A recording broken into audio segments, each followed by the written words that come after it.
no substitute for just getting around the table and having a conversation around for what are many kind of unanswered questions and that might remain to be unanswered for a period of time. I mean, just to kind of pick up on the Minister's, kind of direction about some sense of where business community sits, I mean, it's very mixed because there's so many different dynamics. So, I mean, the currency kind of shock has had different impacts. So, from an export perspective, which no doubt you can relate to, it's been quite positive. We're now starting to see some signs of imports and cost of goods going up, but what business is really tracking is around that kind of confidence and sentiment, and therefore, when you think of the UK, the kind of indications were that this could be later a recession.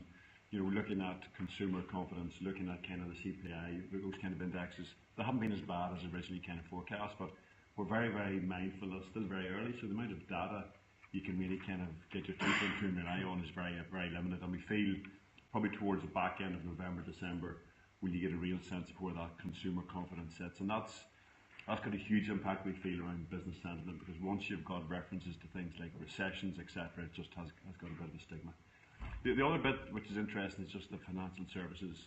kind of landscape, and particularly in London. So you're starting to see quite a lot around this passporting kind of phrase, which really is kind of the debate about does some of the large financial institutions move from London to the likes of Dublin, Paris or Frankfurt. And again, while that might not impact us locally, again, this sentiment of kind of relocation and kind of big financial institution part of London, it does have a kind of cascade effect. So I think there are a few things to keep our eye on. I mean, obviously there's the Swiss EU Switzerland's been held out as being a bit of a golden child around how it manages its border using technology. Clearly, it's something sensitive to us. So overall, I'd say it's mixed.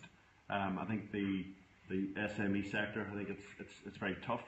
because the larger companies can start to think about new markets, and if there are tariff challenges, etc., it could be going to a different market, kind of into emerging markets. For the SME sector, just the bandwidth and the ability to kind of shift that emphasis in a short period of time, it's just not there, and that's the bit Minister I kind of feel we need to think about most, is how do we kind of really ensure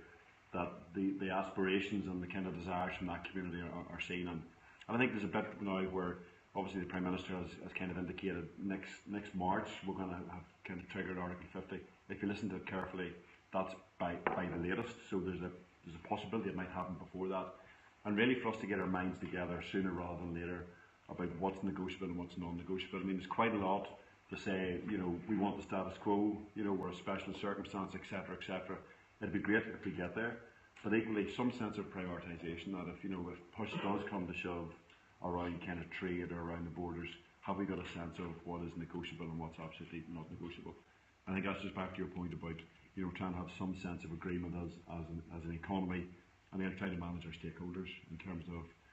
we don't think we might be, we don't think we're going to be at the table for negotiation, but so how do we ensure the UK doesn't kind of forget about our agricultural sector, and equally the Irish government's got a vested interest in us in terms of the trade flows, in terms of the borders, and really trying to ensure that when they're at the table, they've got the best interests of Northern Ireland as well. So I think there's quite an interesting period between now and the next 2 years, but equally business always looks for kind of confidence and milestones, and what happens between now and next March will be quite an interesting one.